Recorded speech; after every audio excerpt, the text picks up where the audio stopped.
Back at it. March Madness. What a weekend.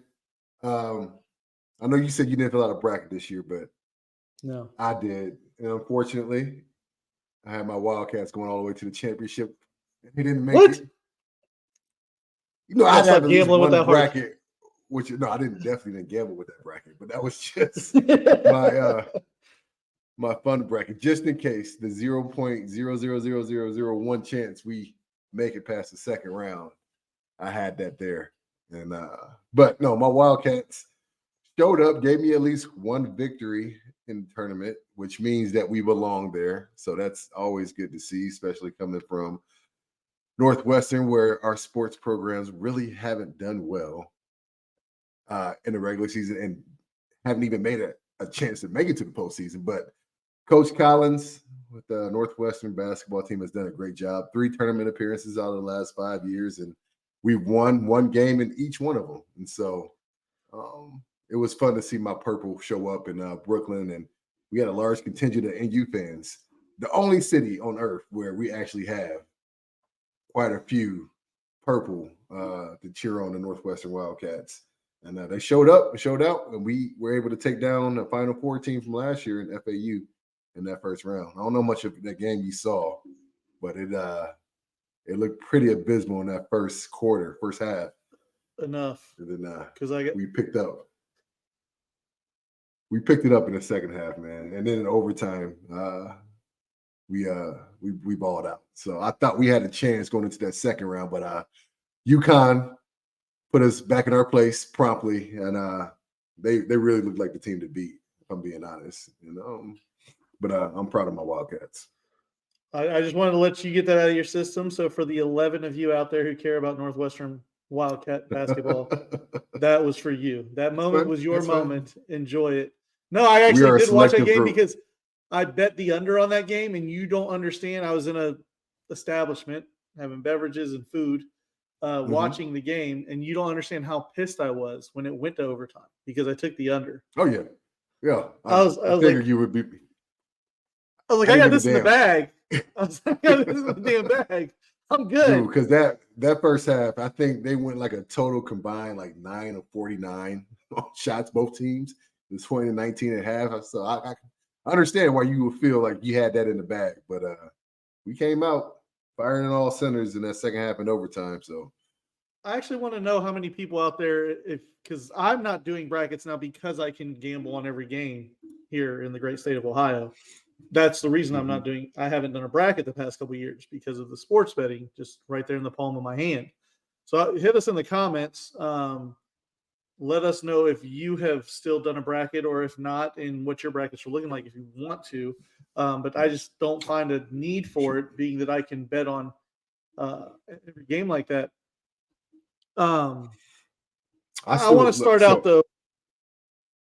Hold on. Let me talk about my bracket real quick before we go. I did fill out an official one bracket. And I mean, I have every single one of my Elite 8 teams are still in it. I have UConn, Illinois in the East, Houston and Marquette in the South, North Carolina and Arizona in the West, and Purdue and Tennessee in the Midwest. So I'm not looking too shabby in my bracket. So listen, I made more money just in the first 2 days of the March Madness tournament betting on it than I have in my entire life combined filling out brackets. Well, I've definitely made more money filling out my bracket this year than I have betting because I haven't. You've had the worst luck. I've had the worst luck betting anything in this tournament. I'm about to start calling you peg leg because you were always one leg short. Always one leg hitting short. A parlay that pays handsomely. But let's get lunch started. We've had a few days away as we've indulged. We'll talk weekend. You want to talk about Mike Tomlin? We're going to get to some of that. There's some college football stuff to talk about, high school football stuff to talk about. I don't know how much did you see all of the rule changes, or how much have you dove? I've seen, dude, like The rule changes annoy me. The main one, though, the one that everybody's talking about right now is the banning of the hip drop tackle. Yes. And I think ridiculous is too strong of a word.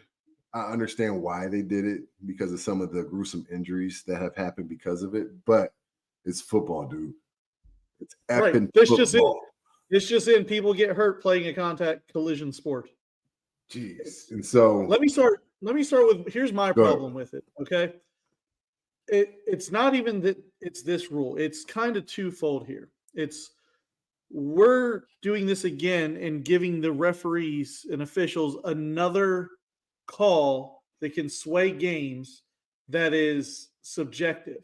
And they already get those wrong so often. They get offensive pass interference wrong. They get defensive pass interference wrong.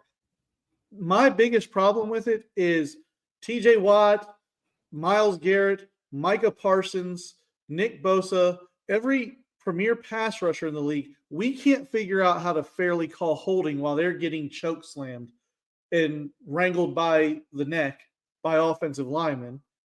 But we're going to give the ref something else that's just going to be like, okay, well, you can't hit them low, you can't hit them high, you can't roll over on them.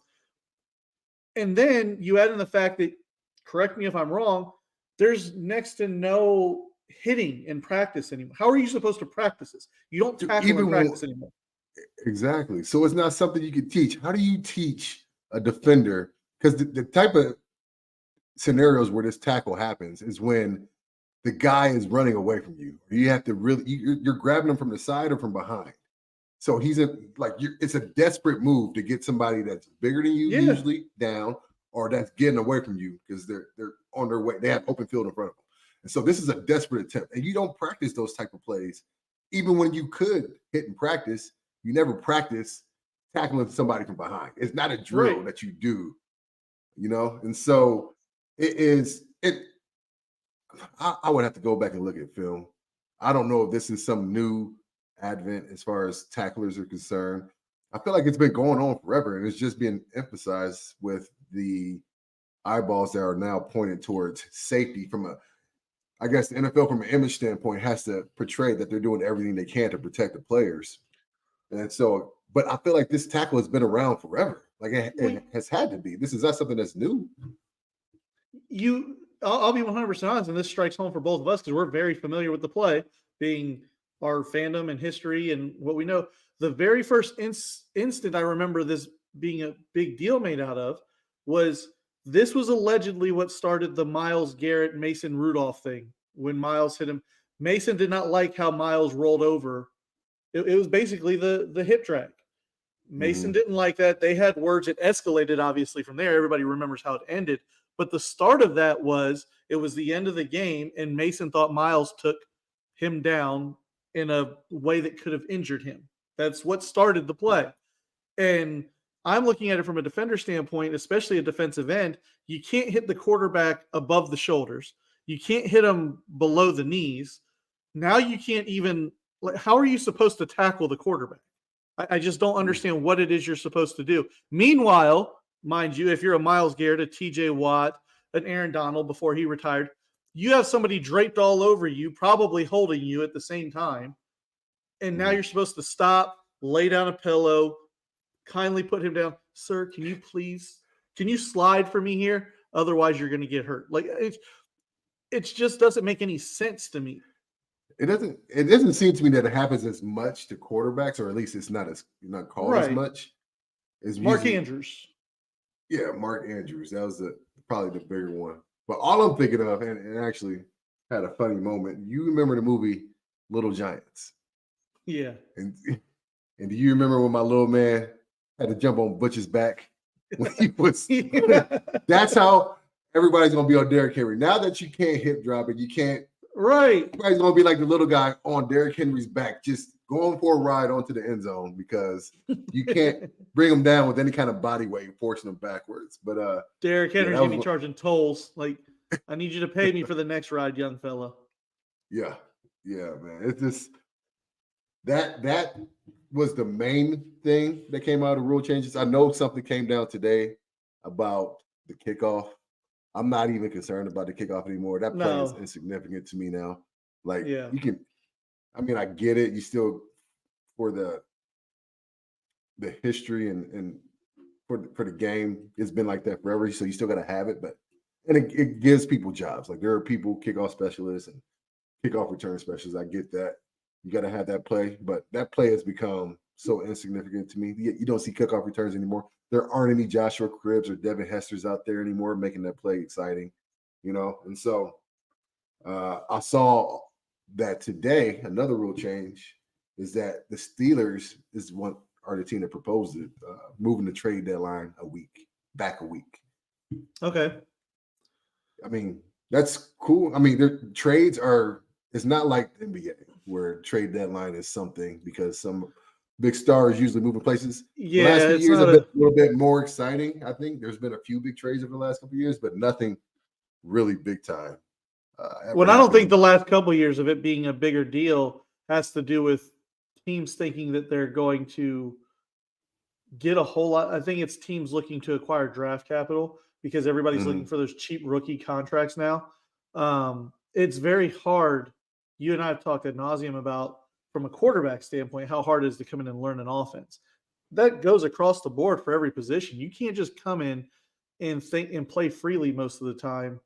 It's right. Why what Joe Flacco did was so crazy. And what Baker Mayfield was able to do with the Rams was so crazy. Like when you step in, you're thinking so much, learning new terminology, a new offense, a new system, all of that stuff. I feel like it's more predicated toward defensive players, especially like defensive linemen, where you can just play fast and get after it because that's what football's too hard a game.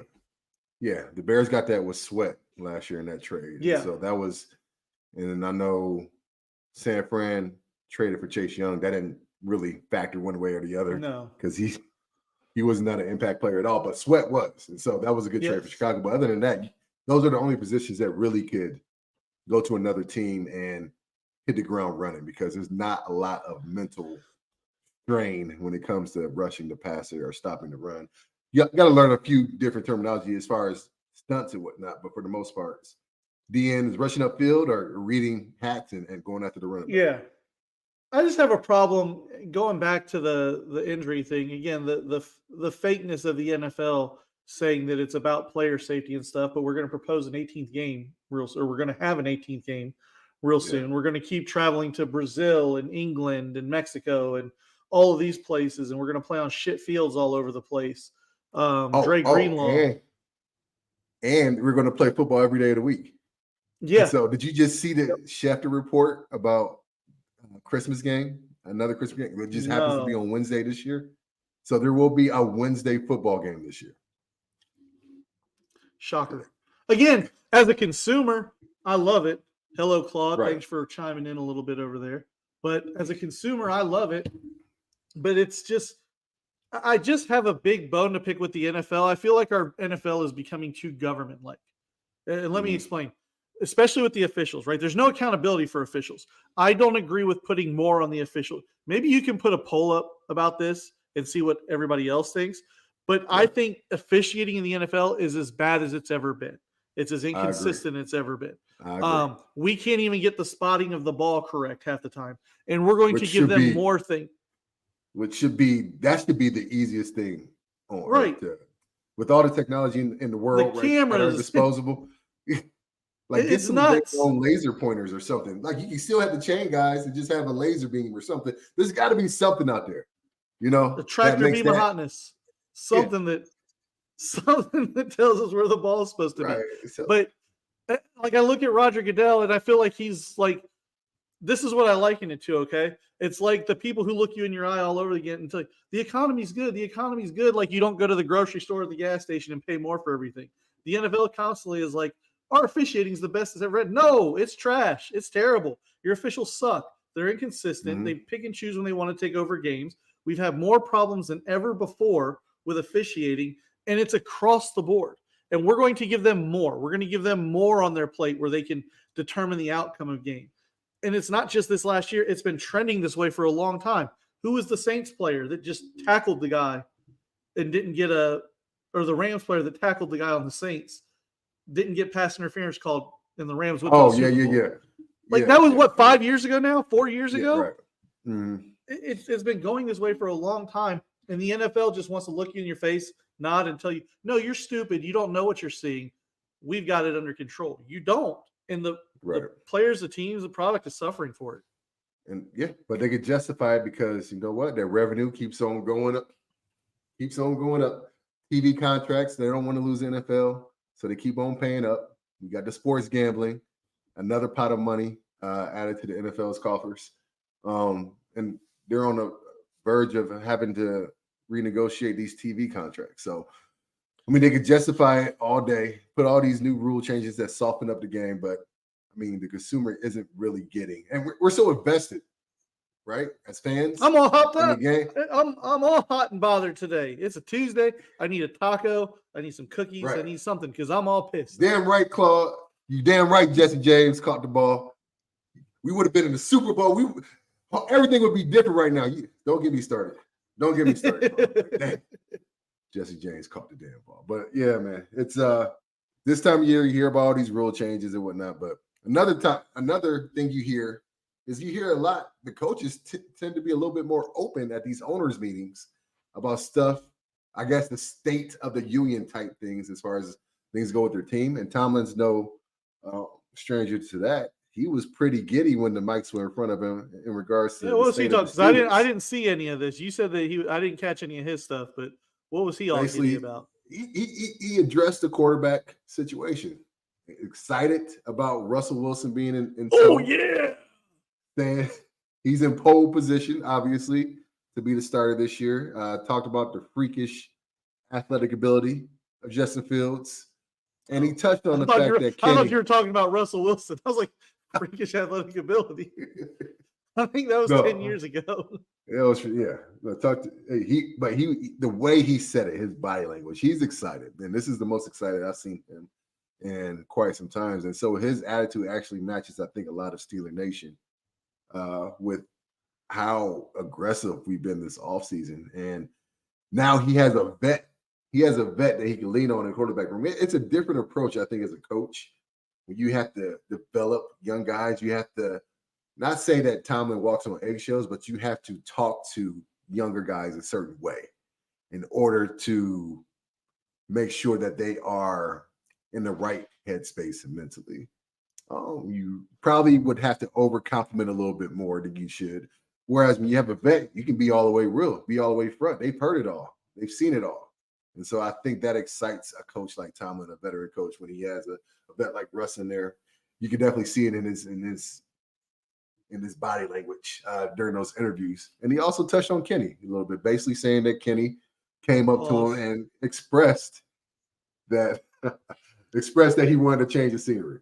And so he gave him his wish. Thank Kenny for his time in Pittsburgh, but they parted ways, and all is good. All is good in Steeler Nation. I'm happy that my coach is happy. And yeah. We'll get to that a little bit more, but I was surprised when the details of the Kenny trade came out that he didn't prefer New Orleans. Because New Orleans reportedly had a deal on the table. The Steelers would have got more, but you have a legit chance to play in New Orleans. Derek Carr is not. Yeah, Derek Carr. Apparently, there was a fifth on the table for Kenny to go to New Orleans, and Kenny preferred Philadelphia. Because it's was close the to report home. I saw. Hey, sack up, son. You've been at home for a while now. How did that work for you in Pitt? Keeping your same line at Heinz Field. I guess when he performs like he did in Pittsburgh and Philadelphia, he could drive home to be with his parents instead of being in Pittsburgh. I'm sure it's a little bit more comfort knowing that you can. You have zero conviction in your voice talking this out. I mean, look, man, it's just there's nothing there. You're not convincing me at all. I'm happy that he's where he wants to be. It's soft. It is what it is. I've moved on. I only brought this up because Tomlin brought it up. I'm done. He is not a Steeler anymore. Kenny, good luck. On to Russell Wilson and Justin. Back to Russell Wilson. I'm going to put you on the spot here. Let me ask you something. We'll see. Okay. I don't know if you'll answer this one or not, but I'm curious to know. Okay. You're in a locker room, and you got some knuckleheads like Deontay Johnson. George Pickens hasn't really gone crazy yet. Antonio Brown's antics. We've seen other receivers across the league. So you got some knuckleheads that are in the locker room. Or as a player, a teammate in the locker room, who is it easier to gravitate to, though? The knucklehead or the Russell Wilson type? Oh, man. That's two opposite ends of the spectrum. I know. And I'm going to tell you why I'm asking this, because I'm sick of, and it's not just him that does it, the Russell Wilson that does it, but I'm sick of seeing this across the league. But I've always likened the locker room to it's the ultimate safe space for guys to just chop it up and have a good time. You talk shit, you have fun, you laugh, locker room talk, so to speak. But I would think, and again, nowhere near the level you did, but my time in locker rooms, an Antonio Brown, a Deontay Johnson, whatever issues they have personally or individually or with their playing situation or contract situation, that doesn't affect the way that you and I can be boys in the locker room or talk or have fun or whatever, as long as the common goal still remains the same. Right. But the over the top cheesiness and corniness, everybody just kind of at an arm's length with that guy, because there's not a lot to relate to. It's like it's not relatable. Does that make sense? So I get what you're saying. And so my personality is a little bit all-inclusive, because I can, as long as somebody is being them, yes, I can get along with just about any personality. If you're a corny dude, I'm not saying get along. Yeah. I can gravitate towards. Yeah, I tend to gravitate towards the guys that are less corny. But I do have a little bit of cornball in me sometimes. We all do. So I get it. Like I can hang around those guys without no issue. It's not to the point, and I know there are some attitudes that you are around where it's like nails on a chalkboard. Everything that they say just gets on your damn nerves. It's like, and then so guys, and to be fair to Russ, it's different and it's magnified because as the quarterback, you're the leader of the team. So you're almost supposed to be the one to bring yourself to the level of everybody else around you to be that leader, if that makes sense. Like you almost are the ones to bring people together and acquiesce to the different personalities and stuff in the room, not the other way around. At least that's how I've always viewed it. Yeah. So it's the guys, like I can get along with just about any personality, but it's the non-authentic guys that I just can't stand to be around. If you're a cornball, be a damn cornball. If you're a thug, be a thug. If you're, a goofball or, whatever it is, if you're a little eccentric, I can get with that too. I can hang around anything. And so, but it's those guys that just are fake. Say one thing around somebody else and they're two-faced, all those guys. And you can really, those guys tend to really make themselves known pretty quickly. Like you can kind of tell those guys, especially when you've been around the alpha males that you usually are around in a locker room, in an NFL locker room, or any kind of football locker room for the most part. You can tell the guys who aren't being true to themselves, and those guys seem to single themselves out rather quickly. The betas do act like they're pretty identifiable within that setting. So I get what you're saying, and that leads me to my point. Enough with the damn workout videos. Okay? I agree. Enough with and it's not just him. Enough with the damn workout videos. Look, I get like a one-off, you doing something just to show everybody you working out. I get this day and age you doing that, but I don't need to see them shits weekly. I do not. No, right. Listen, and enough with the fans putting any stock into workout videos too, okay? Russell Wilson just uploaded that workout video of him in his backyard or whatever it was, and he's not the only one. Deshaun Watson does. All these guys do this stuff. You're not proving anything, actually. Like it's not showing me anything. And it's twofold. Fans get pissed when a guy uploads a workout video and they want to, look how good he looks. He looks in the best shape of his life, blah, blah, blah. But then let's judge him based on that, though. The throw was late. The timing was off. It was behind a receiver and it's on open air. So do we really want to take a workout video like we're breaking down how good somebody looks? Or are we just going to say, it's nice to see him out there throwing the football? Stop doing it. It shows nothing. It's proving nothing. All it is, hey, look at me and tell me how good I look in my shorts, which is weird. Right. So I get that.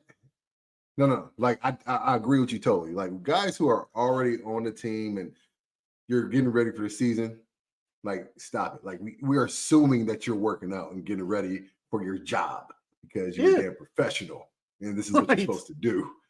But I do get the benefit for the guys that are free agents out there, just trying to stay as relevant as possible. That's marketing. It's marketing. And I tell you, it helped me get another year or two. I have ballooned up to some unmentionable weight. I'm not going to say while I played.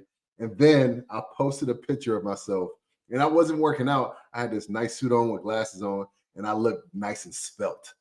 And it got picked up by the Pittsburgh media, actually. Oh, Trai Essex looks like he is really working hard. He's lost a lot of weight, And I was like, okay, it actually does work sometimes in that case. Social media does work in our favor. But to your point, like Russ, we get it. Like you're a quarterback. You're doing quarterback things in the offseason. This is what enough with the cutoff T-shirts. We don't need to see your arms.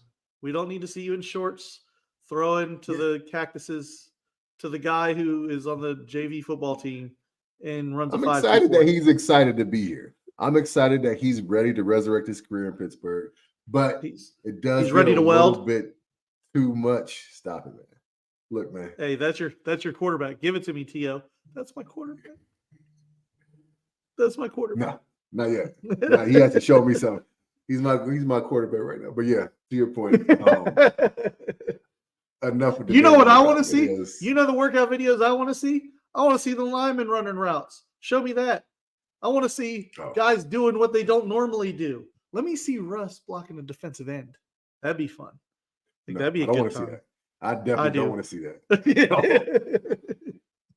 I hope he doesn't have to do that too much during the season. Shoot. But the other ones I do like is the kickers, though, and their little trick field goals and stuff they do where they pop the ball up and it starts spinning. Yeah, those are pretty cool.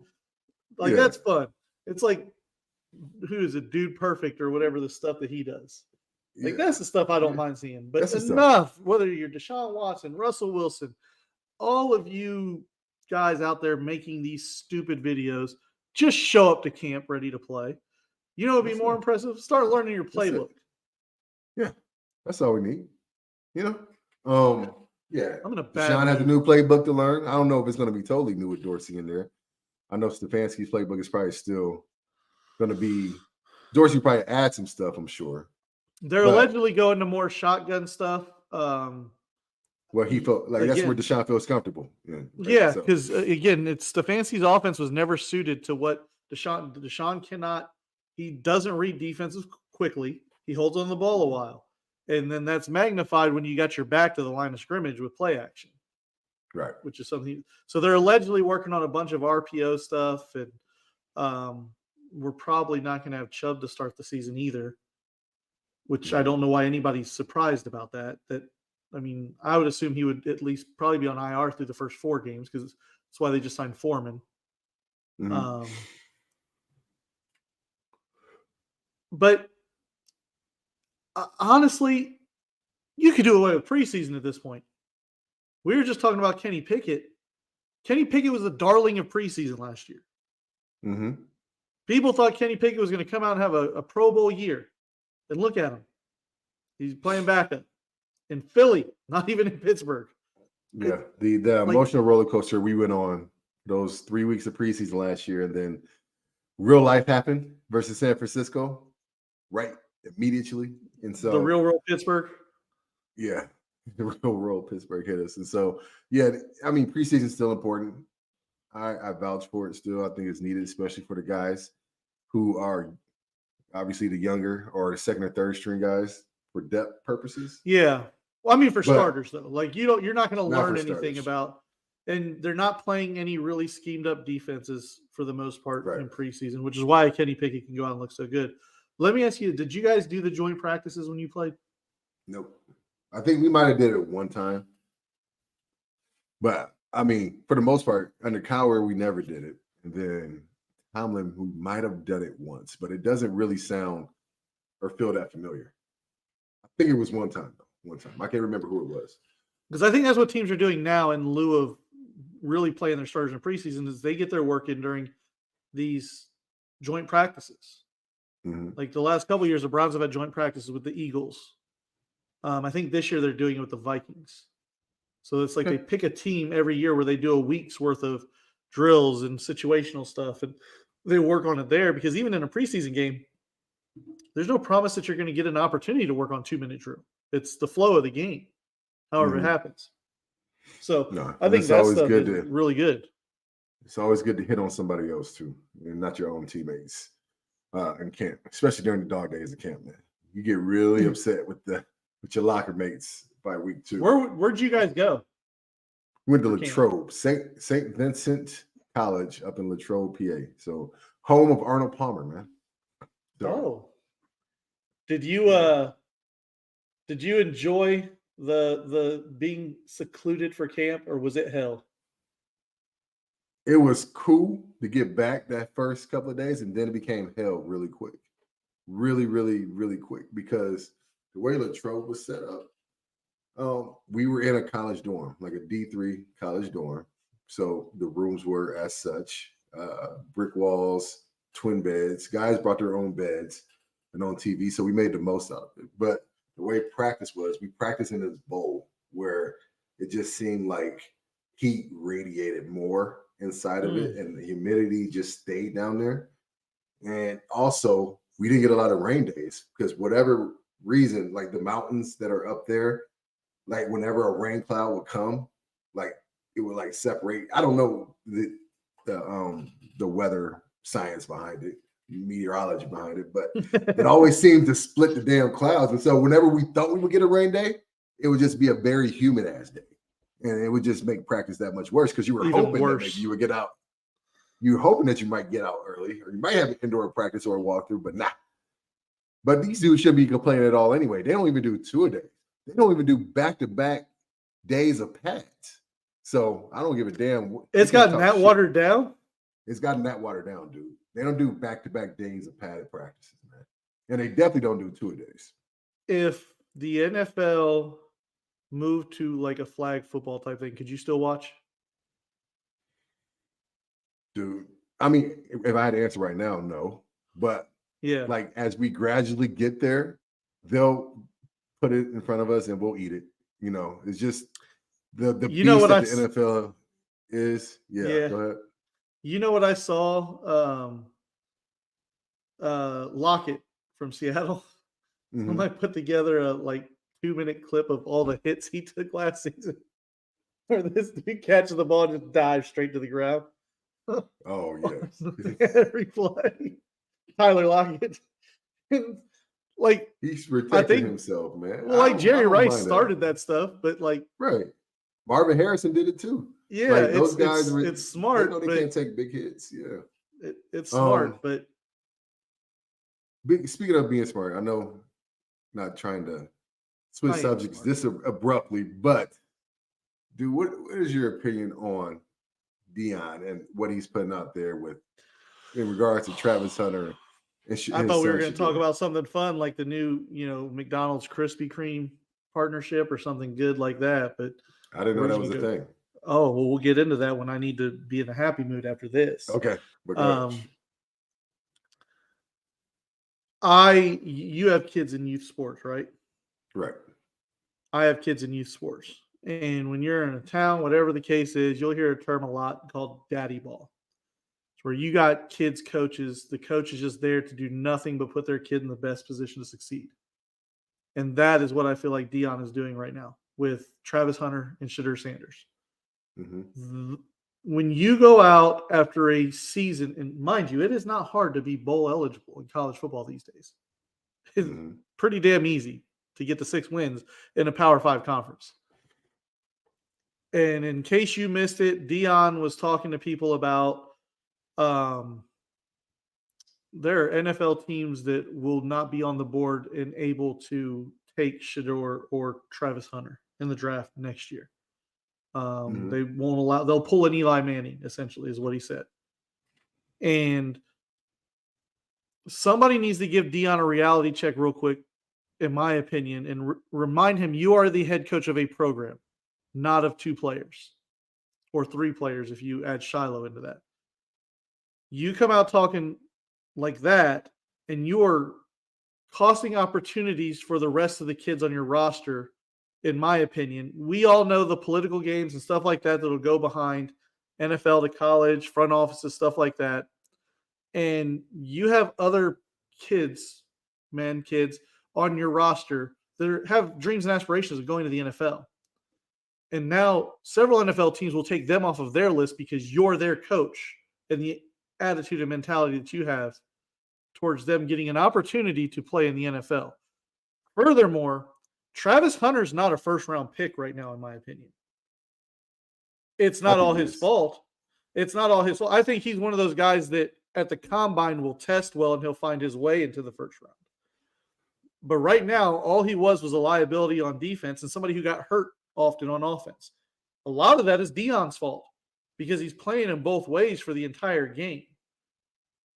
But Travis got cooked on defense all season long when he played. So I think Deion needs to realize that you're the coach of the program, not dad. As a father, I think you're doing a commendable job. Like, you want what's best, but you can't do both, and it can't just be about putting your kids in position to succeed and damn the rest of the guys on the roster. And I think he's brought daddy ball to major college football because that whole program right now is around Travis Hunter and Shadur Sanders. Okay.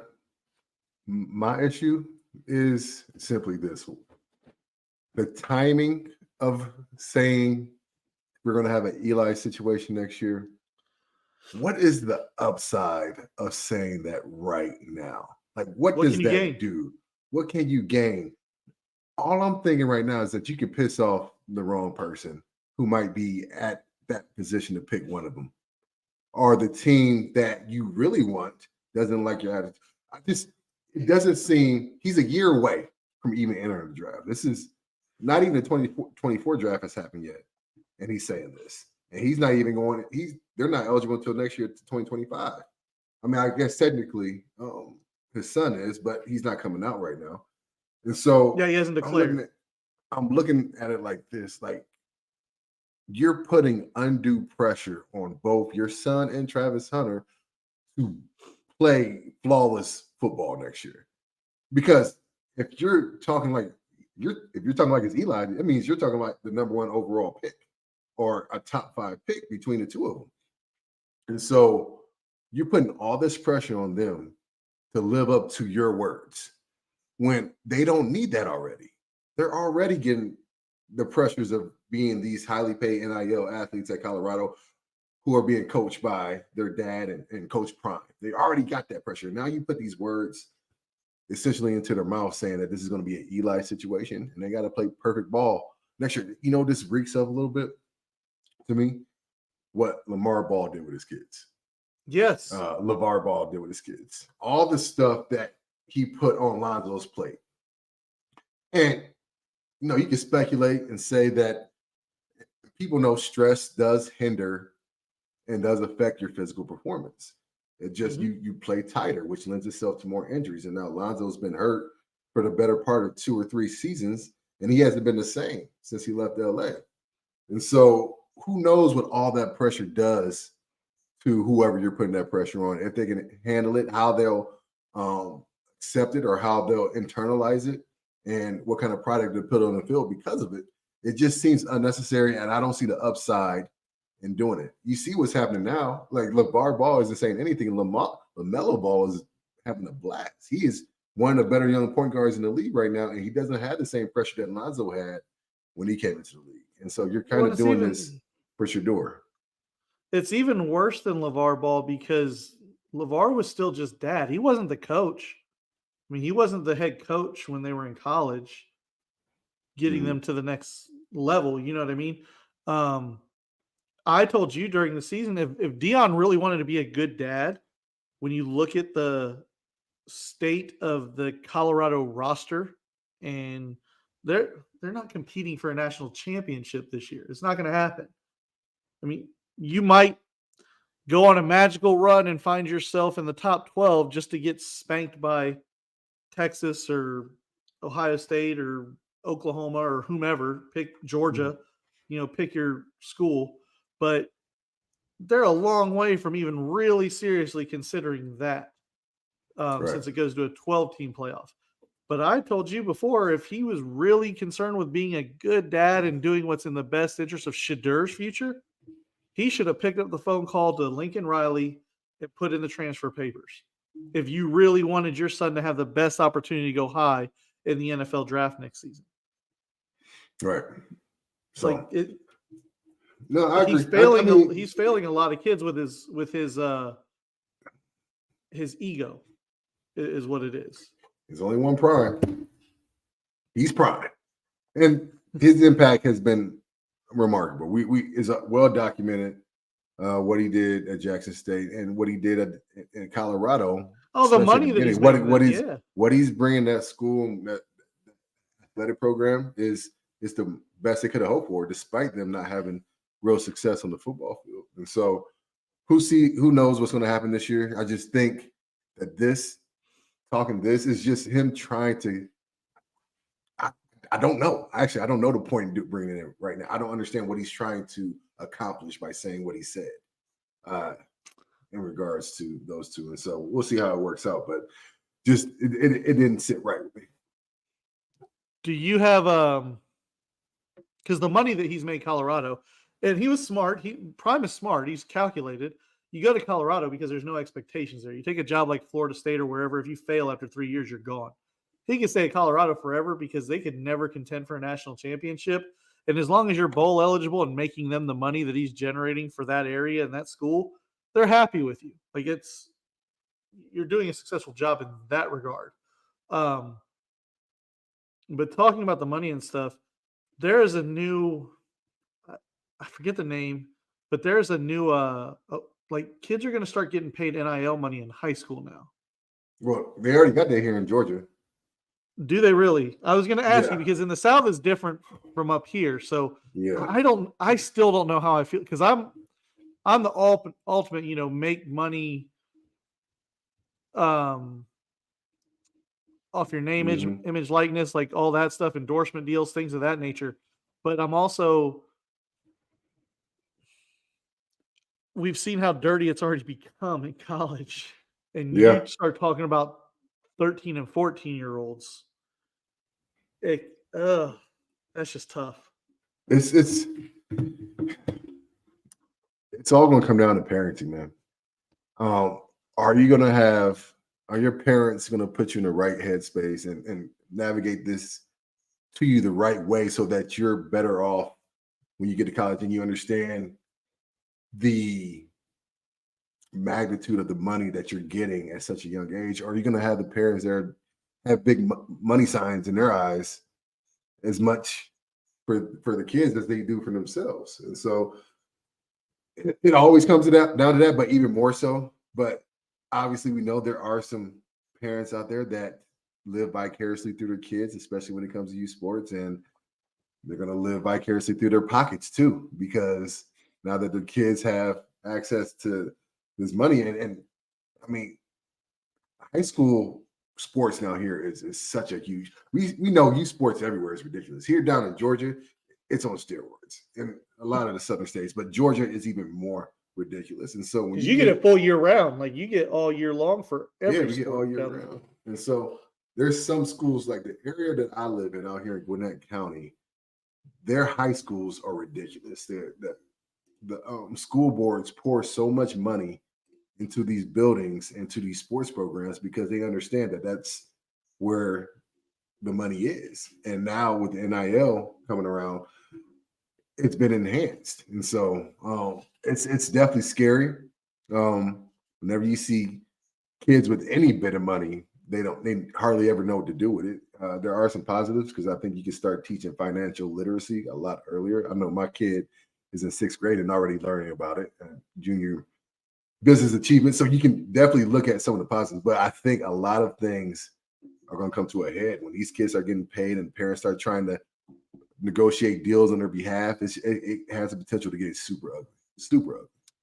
My kids, they learn like the best business strategy ever, and that's spend dad's money. They got that down. They got that figured out. Right. No, mine are pretty good. My son is always looking at different stuff and ways. My son will be 14 this summer. I'm thinking if he was an exquisite athlete at something, somebody came and put six figures in his pocket. Like, And what how does kind that of monster are you dynamic, creating? right? What kind of dynamic does that change? How does that change the dynamic between parents and kids when the kids start being the breadwinners of the household? You know, Right. like Well, that's not just the parents and the kids, but I'm thinking about 16-year-old me played sports. If I was better than I was, well, you were obviously good at sports. Somebody puts me in a brand new car and $50,000. I'm pulling any girl I want at that time. oh, I mean, like there's a whole other dynamic there. Like it's yeah. The domino effect from this is just you can't even really quite grasp the magnitude of how many different ways these dominoes are going to fall. But dude, like it's I'm happy for him. It's been a long time coming because for so many years the adults have been making money off these kids. Not this amount of money. Not in right. high school. High school hasn't really been a profitable or like a money maker, except for like the big No. schools that are traveling to other schools and like the IMGs Like the and stuff like IMGs, that. yeah. Yeah. Or the Mount Vernons and or Oak Hills and stuff like that. Those, yeah, you get that. But like just in general, like high school hasn't been a huge money maker. Like people aren't buying mansions and stuff because they're the high school athletic director. And now And it's funny because then you look back at like this has been popping up in like some of my social media feeds recently for whatever reason. But you ever watch the movie Blue Chips? yeah, Nick Nolte. I love that movie. Yeah, Shaq and Penny Hardaway, and Mm-hmm. just shows up. Dad's like, I need a tractor.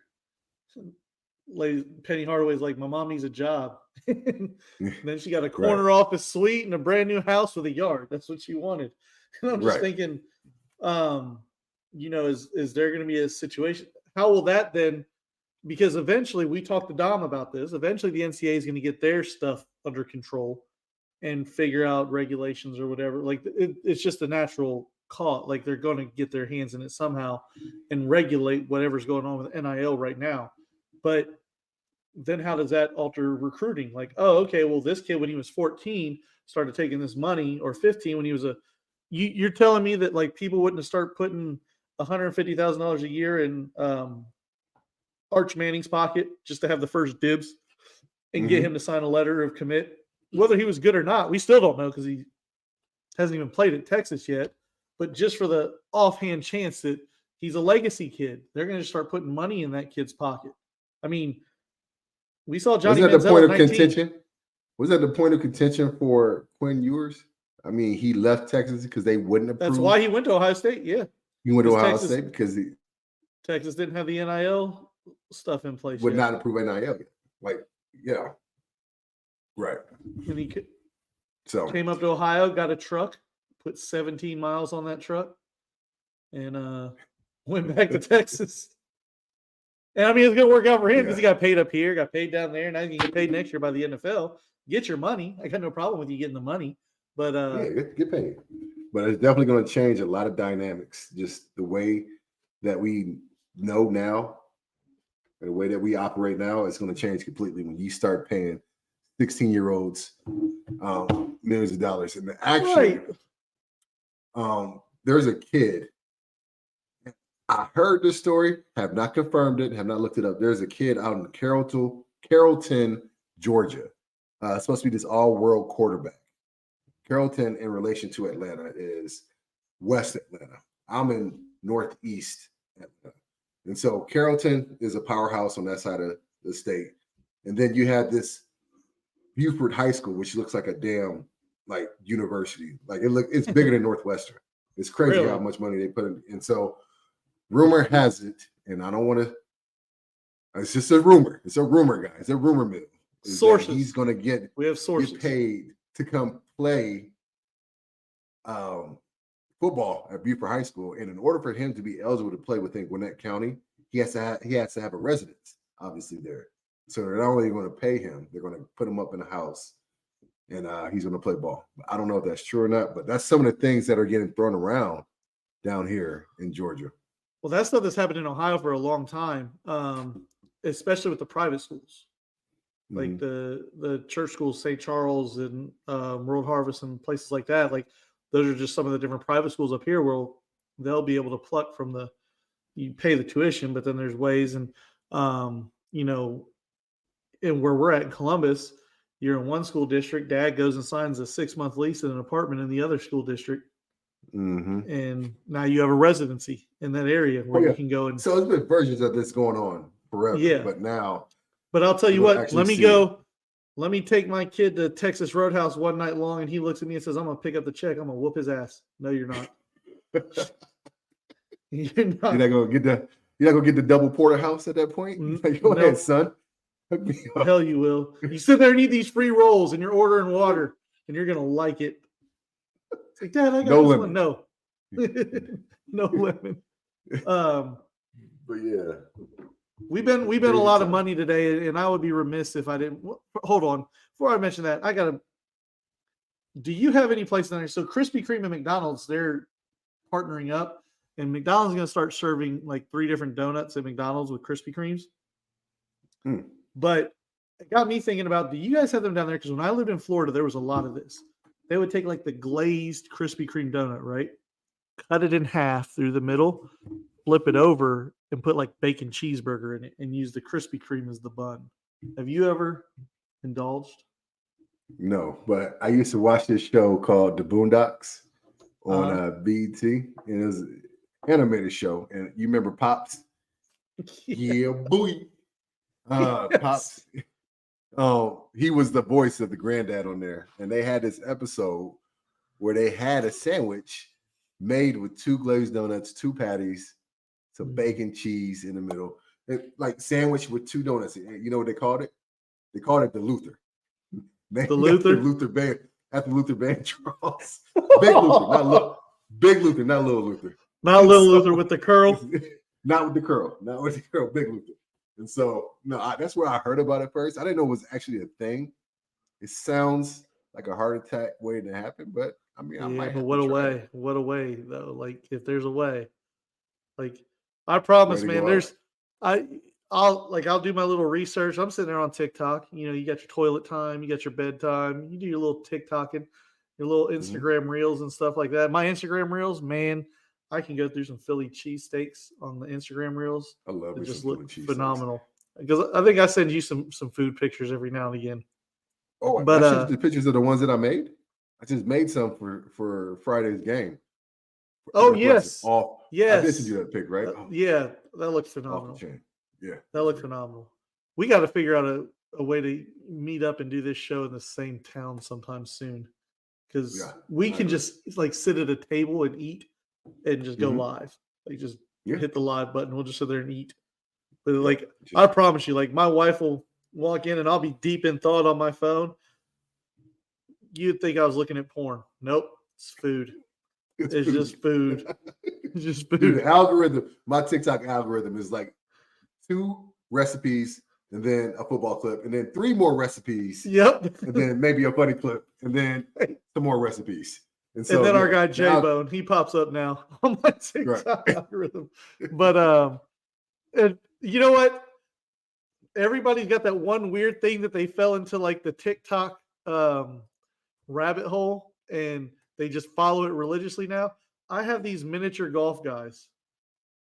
They do these miniature golf tournaments, and I'm like watching it like I can't wait to see who wins this next one. Like they do like 3 holes at a time. They've played like 7 tournaments. They have a Masters where the people who won the tournaments throughout the season get to participate in the Masters, and then the winners get the money that people donated. Like every week, I'm like, all right, let's see what Danny and the boys are up to now. I got to see what tournament they're playing this week in the mini golf major mine is they got going. I know I've seen some of those videos before. Mine are animal voiceovers. I don't know what it is, but they just they crack me up. Like Tony Baker and this dude named Rockstar that do the animal voiceovers. And then recently, I saw this page where they do animal obstacle courses, and it's 3 little dogs, and they set up these like in your house obstacle courses. They set up these cups like mountain, like the red Solo cups, they make mountains out of them. Yeah. And they do different obstacles, and the dogs have to figure out a way to get through them without knocking down the cups. And it's just one dog that's brown that can never figure it out, and he just starts growling at the cups. He just gets pissed off. He can't figure it out. He's so mad. And there's one dog that just jumps over everything, no matter how high it is. He comes around the corner screaming at him. And they do this voiceover where he's like yelling. It's the funniest thing. I gotta show you. But yeah, we all have this one thing. And so those are do you get the Beetlejuice ones? Mm-mm. The what do you remember Beetlejuice from the Howard Stern show? Yeah. Just Oh, put him in random spots. what are you like, doing? What are you doing? Just Nothing. hanging around. Just hanging around. Yeah. So I get that. But the latest one I get is like they'll show clips of like nasty food, or I actually got one this morning where it was like going through the streets of Vegas in the rain. I get a lot of Vegas on my TikTok too. Of course you do. Yeah. And gambling. But they got the guys like, ew, brother, ew. What is that? Have you gotten that one yet? No, I have not. We have different algorithms apparently. So. We got a little bit different algorithms. My algorithm is the same as Shohei Ohtani's, apparently. Oh, yeah. Hey, we've got a degenerate brother there. I wonder where he went. You can't tell me that he absolutely knew nothing at all. No. About $5 million missing from his account. Right. Like he had no kind of knowledge at all that money was going towards gambling. He didn't make any bets. Somebody did a wire transfer. Somebody did a wire transfer. You can't tell me that he didn't know a little something, but he claims ignorance, and so he puts all the blame on his homie. When I saw that, all of a sudden, by the way, I hope you know you're that guy for me. Like when my wife looks and she sees everything that I've lost in game, I'm like, no, those are bets for Trai. When he said, I'll take it. But no, it made sense now why he deferred his contract the later years after seeing how much money they racked up. Was that just him showing supreme self-control right there? Maybe. He's like, I can't have access to I can't do it. Yeah. I mean, that would be the ultimate show of discipline right there, to just be like, you know what? I can't have this money right now to have access to. They're like, who was your friend who was doing all this gambling for you? And Bruno Mars comes around the corner. Did you see the story about him? No, I'm missing out on this. Who is it? Oh man, Bruno Mars. He was doing like free shows in Vegas reportedly for the MGM because he had racked up those to MGM. Oh yeah, I did hear about that. Yeah. Oh, that's crazy. We need to start a support group. Yeah, we need to start a support group. What we need to do though is we need to get back in the lab and start cooking up your next winner, because you need to win, dude. Yeah. Anybody out there listening, dude, if you got a parlay that you can guarantee that I win on, because I don't trust myself anymore, hit me up in my DMs, put it on my page. I don't care. Show me some winning ways, because I cannot win. And I'm like every parlay. Dude, I'm like the little devil angel on your shoulder, like, we don't quit. We never quit. Get back in. Dude, I've been relegated. Just put $5 bets, so I don't feel the loss anymore. It's gonna be $2 next, and they'll just be betting pennies, and that's when it's gonna get big. When I'm betting nickels and dimes, man, just take me out. Take me out to the back. Hey, why was I able to cook up a 40-cent parlay that paid $13,000? Dude, it lasted 4 legs and it was done. But I was like, you know what? I can find 40 cents in the parking lot right now when I walk out here. It's fine. It's like a free bet. This is bad. Oh man, little lunchtime fun. We got one in us later in the week, right? Most definitely. We'll be back on Thursday. Man. Let's figure it out and get some more bets in later. I'll talk to you later in the week. All right now.